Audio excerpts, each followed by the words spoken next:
Well, hello. Today I'm going to put a new steering wheel into my Mitsubishi 3000 GT. I've also got an NRG hub and quick release for it. So yeah, let's get to work.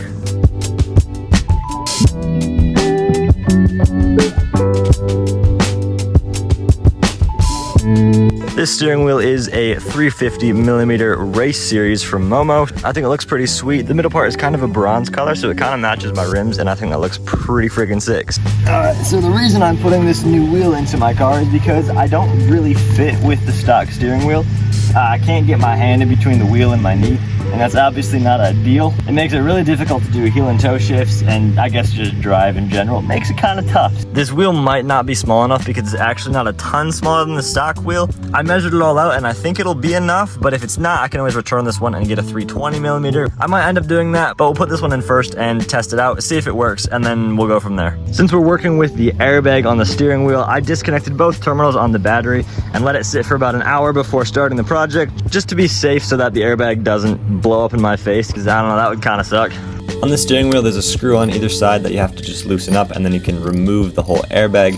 I know on some wheels they'll be in different spots, but it should be on the sides or on the back. I also do want to point out that putting a quick release wheel in your car does mean that you will lose your airbag, so it's probably not the safest thing to do, but I figure my 30-year-old airbag probably doesn't work properly anyways, so I'm not too concerned about that. Bomb disarmed. So now we got the airbag out and all the plugs are disconnected.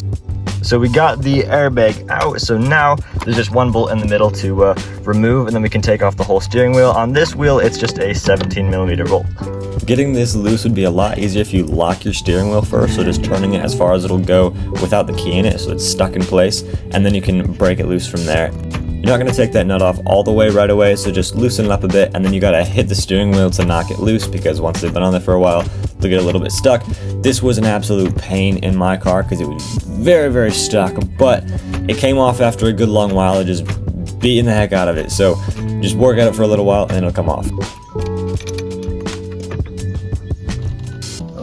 I also had to cut a little zip tie holding a wire to the steering wheel on mine just to pull the whole steering wheel off.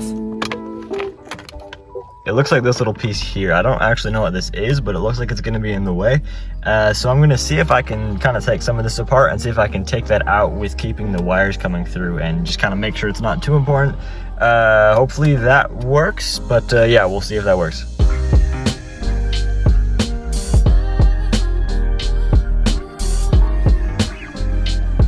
So, as car projects go, this isn't working. So there's this clock spring in here that's supposed to sit over this, and with that clock spring on, then the hub for the new wheel won't fit.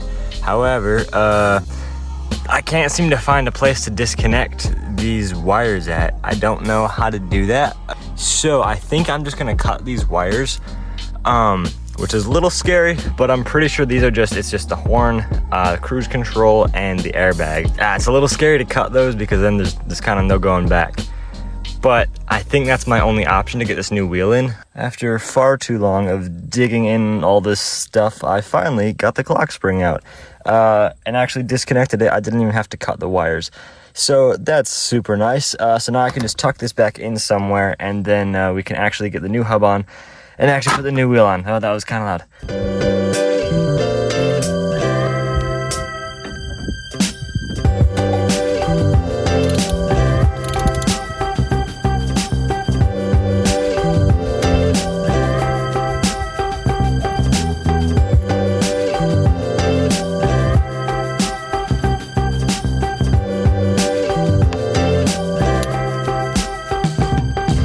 Check this out, dude. Look at how freaking cool this thing looks. That looks so good. The color matches my rims, which is just so dope.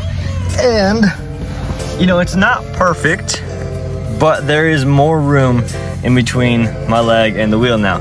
So I could, honestly, probably should go to a 320 yet, but then it's gonna kind of block my view of the gauges up here, because from where I'm seeing it like about up there, so it's already kind of blocking it just a little bit.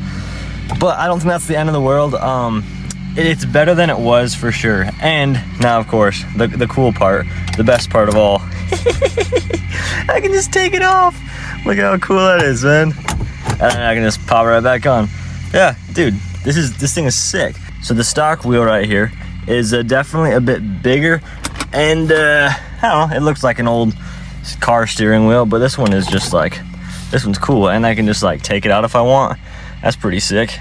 Just realized you can see the wheel through the back windshield, and that just looks so cool. I friggin' love this thing. All right, that is all for this video. I hope you enjoyed this video, or maybe you learned something in how to install your own steering wheel. I hope I don't get hit by that sprinkler. Hang on, let me move a little bit.